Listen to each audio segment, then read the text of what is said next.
Hi, this is from Groovy Entertainment. Today we got another book on tape to play for you. Today's book is The President for 1985. So let's get started.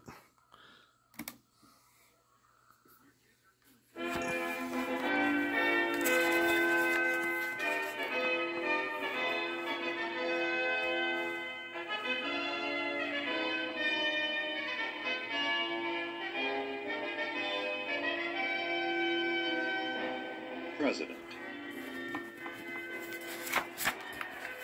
Every 4 years, the people of the United States of America elect a president. This practice, set down in the U.S. Constitution, began with the election of George Washington in 1789. It has continued this way ever since. On the first Tuesday after the first Monday in November, every 4th year, the presidential election takes place. The person who is elected then takes the oath of office and becomes president on the following January 20th. The 2.5 months between the election and the inauguration make it possible for there to be an orderly changeover from one administration to another. The people of the United States have been electing presidents in this manner for so long that it seems to us to be a normal, sensible way of doing it. But it was very unusual when George Washington became president. That is because he was the first person in the history of the world to be elected as a national leader according to a written constitution. Until then, countries were ruled by monarchs who inherited a throne, or by tyrants who seized power by force. Although the people of the United States elect the president, they do so indirectly. Actually, the voters in each state elect a certain number of men and women known as electors. And it is these electors who vote state by state for the president. The number of electors for each state equals the number of senators and representatives that state sends to the U.S. Congress.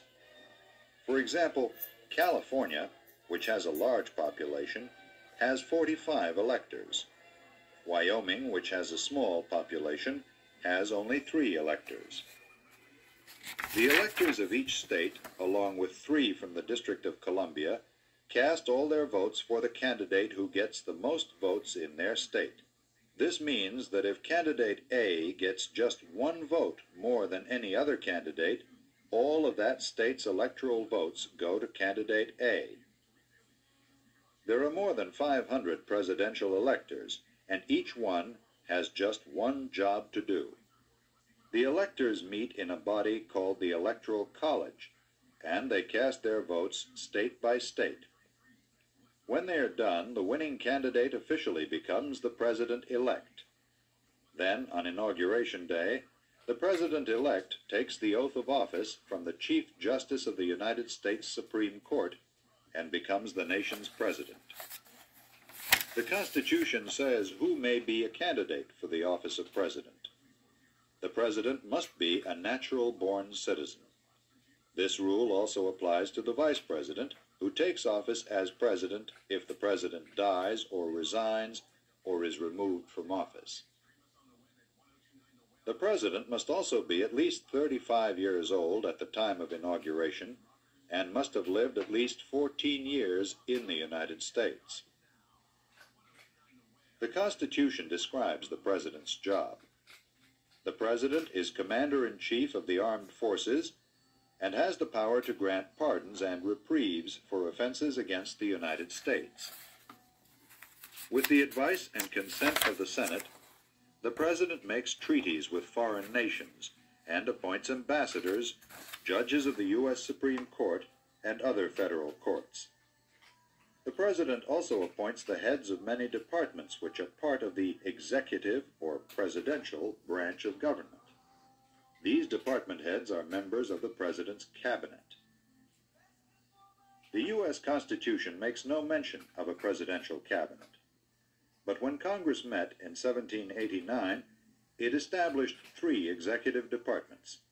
They were the Department of State, the Department of the Treasury, and the Department of War. Each of these departments was to be headed by a secretary appointed by the president, and the secretaries of these departments made up the first presidential cabinet. Since then, the cabinet has been increased to suit the needs of the nation. Today, the heads of many departments are in the President's cabinet. Perhaps the most important of these departments include the Department of State, which deals with foreign governments, the Treasury Department, which is in charge of the nation's money, and the Department of Defense, which attends to military matters. The heads of these and other departments make up the cabinet. Cabinet members provide the President with information and advice concerning their departments. In addition, the President receives advice and information from many officials in all other branches of government. It is then the President's responsibility to set government policy.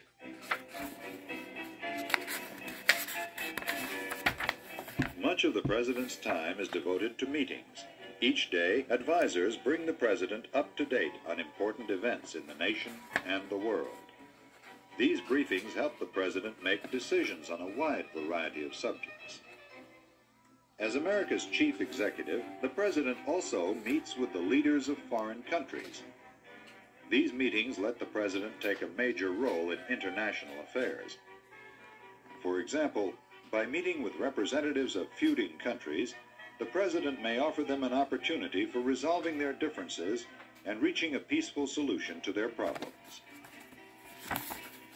While these serious matters are among the most significant parts of the presidency, the President also has a ceremonial role. The President welcomes kings and queens and other noted foreign visitors to the country and greets a broad range of other visitors at the White House in Washington, D.C. The White House is the official home of the President, and every day many people come to see this historic mansion. Some of these visitors take a tour of the public sections of the White House. Others are lucky enough to meet with the President in the Oval Office, outside in the Rose Garden, or at a luncheon or dinner served in one of the dining rooms. On any given day, the President may chat with religious and civic groups, Boy Scouts, Girl Scouts, scholars and scientists, and citizens from throughout the nation. For these people, it is an honor they will never forget. For the President, it is a way of keeping in touch with the American public. The President is not always at the White House. There are international conferences to attend, foreign countries to visit, and speeches to be made all over the United States. In addition, every president needs some time to rest from the heavy demands of the job. For this, each president chooses some place away from Washington as a summer or vacation White House. The government also provides a presidential retreat called Camp David in the hills of Maryland. But the president can never be alone for very long. Secret Service agents constantly protect the President and the presidential family. Because presidents have been assassinated, and others attacked by would-be assassins, it would not be safe to let the President go unguarded at any time. That is why the President travels in bulletproof cars, on special trains, and aboard the presidential plane called Air Force One. The Secret Service also tries to keep presidential travel routes secret and check out the people who will be near the President. As the U.S. has grown in size and importance, so have the powers of the President. Through the cabinet departments and many other federal agencies, the President has influence over government spending, economic and social policies, and decisions that affect the nation at home and abroad. The President of the United States is one of the most powerful people in the world. Still, there are definite limits to presidential powers, and presidents who have tried to go beyond these limits have been stopped by Congress or by the Supreme Court. The Supreme Court can prevent a president from using powers not granted in the Constitution. If the President does not listen to the Supreme Court, the U.S. Congress can impeach and try the President. This means that the President is first impeached or accused by the members of the House of Representatives. Then the President is put on trial in the Senate. If guilty, the President is then removed from office. In the history of the United States, there have been some great presidents and a few bad presidents, but most have worked hard to do what has been called the toughest job in the entire world, that of the President of the United States of America.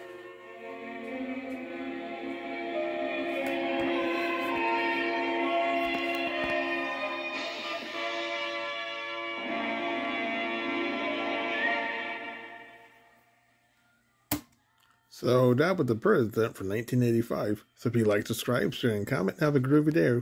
In our next video, our book would be George Washington.